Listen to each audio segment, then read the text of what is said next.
body kind of overlaps part of the tree bark or the tree limb here as well, so I'm going to kind of reflect that. I'm just going to draw a couple lines here with the white, and right around the edge of the eye there is somewhat of a reflected area there with the white, so I'm going to go ahead and put some of that white on, a bit more believable.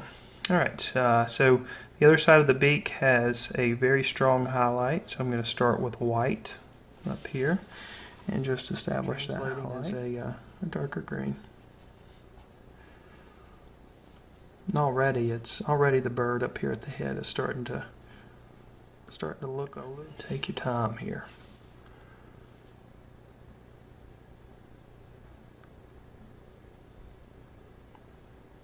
Smaller, and they're going to get larger as they go out. Now this again is just to establish the shapes, and we can kind of tone down some of the values as we work our way down. You can still move the material around the surface a little bit easier than you can with the polychromos pencils, but still the best marks. So a little bit of the brown up here right before we get into that green, which will be most of the bird's body. So I'm going to work all the way down here, just establishing those gray areas. And he's got a really sharp, long talon that kind of comes out here.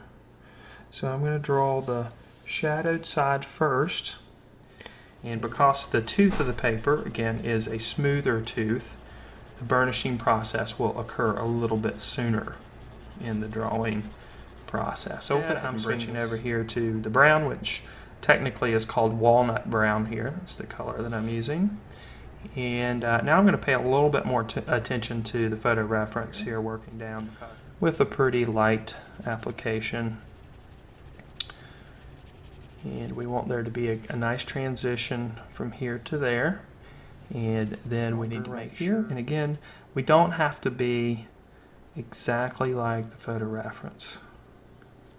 That will really trip you up if you're trying to do that. Reap the benefits of those risks. And sometimes taking those risks means that you have to take a chance.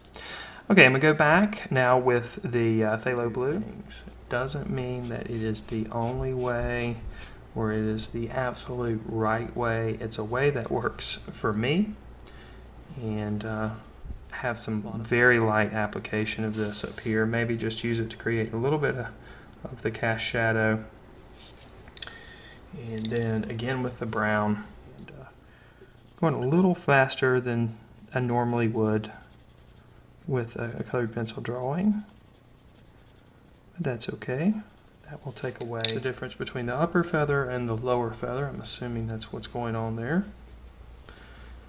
I may like science and all that, but I didn't study it. And then there's another white streak that happens right in the middle of that next feather, a little bit higher up than the last one. So we'll establish that first. Now here again, another good example of how, if you compare the photo reference here to my drawing, there's a lot of differences. Be a convincing branch, but it's not a whole lot of work here. Just a little bit of texture will do.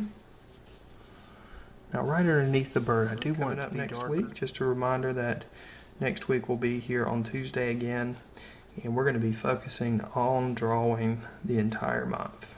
We're going to do some stuff with charcoal,